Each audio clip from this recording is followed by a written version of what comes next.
Hi guys, welcome back to Lost in My Library. My name is Kate. Today, it's Tag Thursday. We're making this a thing, apparently. I'm back in my area here, tag area. And today, we are doing the No Disclaimers book tag. So, if I spoil something, whatever, sorry. There's no disclaimers. Sorry. No one seems to really know where,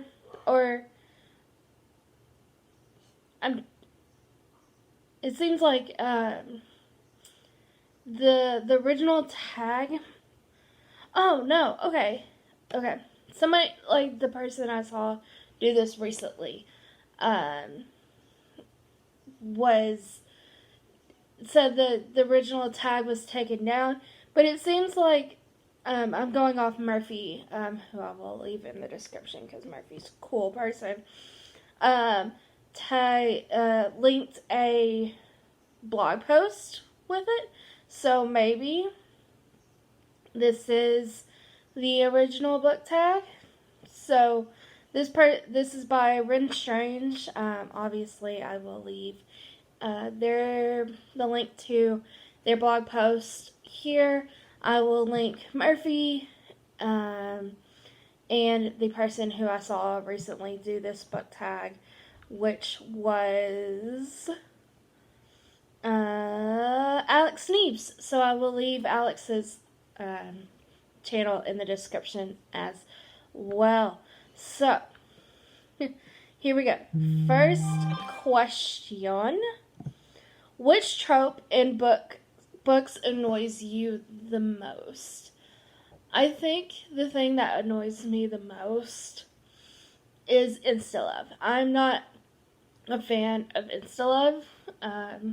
I like angsty, slow burn romances that build up to just intense romance. I love that kind of stuff.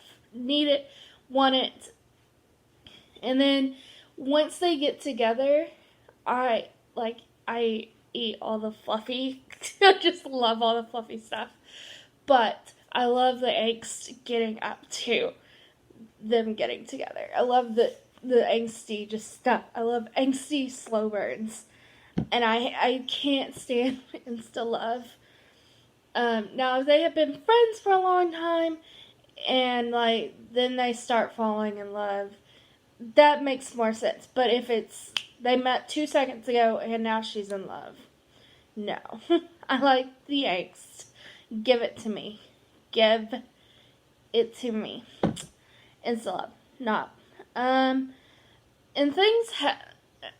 bad things happening for no reason is another thing. I like when, if it eventually has served a purpose, like, mind blown, oh, this is what they were actually doing, this is their whole plan the entire time, that's different than, just this bad thing happening because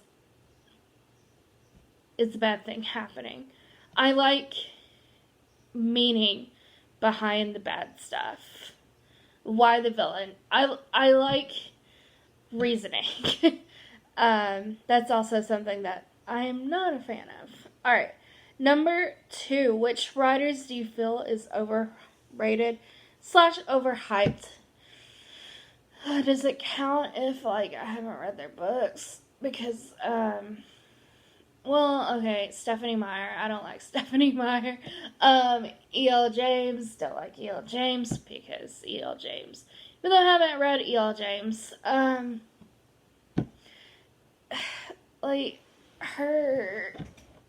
books are just problematic. Can we just list off, problematic authors? Colleen Hoover. I don't know. I haven't read Colleen Hoover, so I don't know. I feel like I might like a couple of her books that aren't romance. Because she's written in, Verity, I think, is a thriller. I may like that. Overrated that I've actually read Frank Herbert. I've read Dune. I saw the next question, by the way. Frank Herbert, who wrote the Dune series, which I didn't know was a series before I read Dune. I just didn't like it. Didn't like it. Yeesh. I'm trying to think, like, what else? I didn't like Dracula. So Bram Stoker. Overrated, overhyped. I think that's it. Really, there's people that I stay away from for good reason. I stay away from their books for good reason. I like a lot of the books I read, so. Okay, number 3 is, what are your least favorite books you've read since joining Booktube? Again, I like most of the books I read, but Dune, Dracula, didn't like Dracula all that much. I thought Dracula was kind of boring. What else did I not like? I think that those are the only 2. Then there was like a historical fiction that I really didn't end up liking, but was I surprised that I didn't like it? No, I wasn't surprised at all. That I just didn't like. Didn't like it. Let's go to my red shelf. And do least favorite books.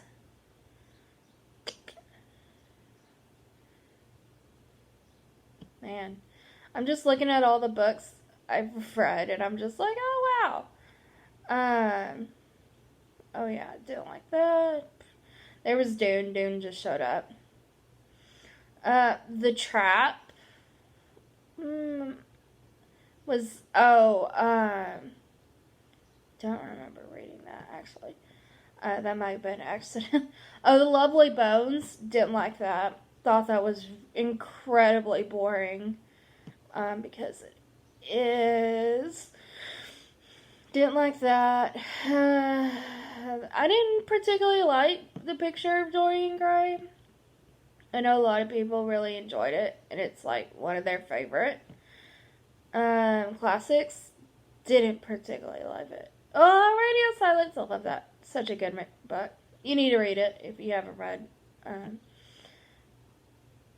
If you haven't read Radio Silence, what are you doing with your life? You need to read it. So I think those are the only ones, really. Oh, Children of the Whales is something that Becca hypes up a lot.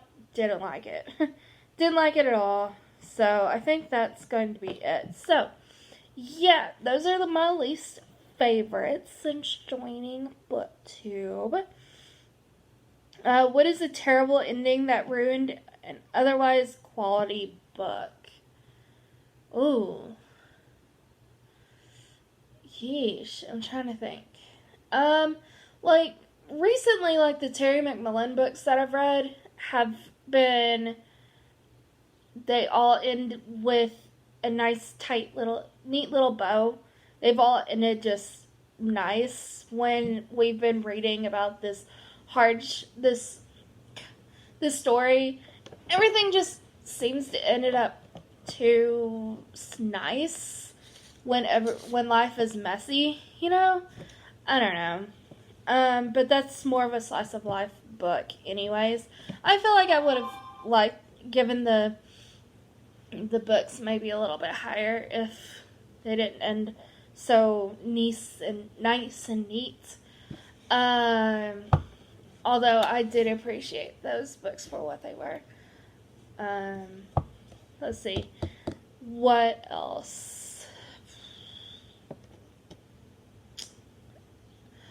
A book I didn't mention, The God Game by Danny Toby. I don't know. That was like my first arc that I received. The ending kind of falls apart at the very end. Like, the book wasn't great altogether, but the ending just wasn't what I wanted at all. It didn't come together in the end. is my personal opinion about that. Next question is, which fictional character do you wish was not killed off? I've been reading Well of Ascension. It's literally sitting right here. I've been reading the Well of Ascension. Kelsier, who died in the first book. You feel his loss every single damn page of this book. Every single page. Every single page. You feel his death, like, his loss, like, the loss of Kelsier. And I'm, like, sitting here, I'm like, is he gonna come back? Please? I just want Kelsier back. Good. Yeah, I wish Kelsier never died. Who else? I'm just thinking about, like, all the people. Well, does it count? Because, like, Holland, who died at the end of Darker Shade of Magic. I have not read the third book, so I know he comes back in the second book. But, like, I wish he had been killed off in the first book like that. I felt so bad. I cried. I really actually cried when Holland died because I felt so bad for Holland. And I wanted him to make it out. He was as much of a victim as anybody, really. He didn't deserve it. What was happening. Luke, and the Percy Jackson series, I really wish he came back. Because, especially in the second series, when the doors of death were opened, I was like, is Luke gonna come back? Please bring back Luke. He never did in the second series, so maybe he came back, I don't know, like reborn. But I wish he hadn't died. Jason in the Trials of Apollo, I wish he hadn't been killed off. I'm still very, very upset. I just think I'm just like, I don't want. Who else? Gosh, Rick Riordan. That's all that's coming to mind right now. I need to finish a lot of series, is what I'm sitting here realizing, because I'm like, well, I haven't finished this series. I don't know if they've died. So, whatever.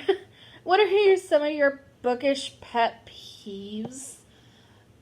I don't have a lot of pet peeves because, like, when it comes to, like, I don't know. We've already talked about things that annoy me, like tropes that annoy me. So, and still love, I mean, all that. I don't know. Like, when a character keeps repeating something that keeps doing something, and you know it's not going to be right, but they keep doing it. That's annoying. When it comes to, like, what you do with your books, I don't particularly, like, get annoyed by anything. It's your books. You can do whatever you want with them if you own them.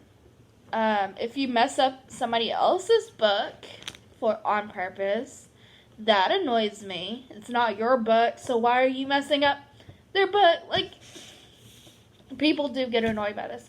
Why are you messing up somebody else's book if it's not your book? Don't mess up other people's books. Just saying. Alright. Next question is, what are some books you feel like should have more recognition? Rick Riordan's books. His other series that aren't Percy Jackson. So I feel like the three main series, the Percy Jackson, Heroes of Olympus, Trials of Apollo, get a lot of recognition. But, like, Kane Chronicles? Have you read it? It's a little crazy. Like, I love the Kane Chronicles. And if you didn't know, the main characters of that series are biracial.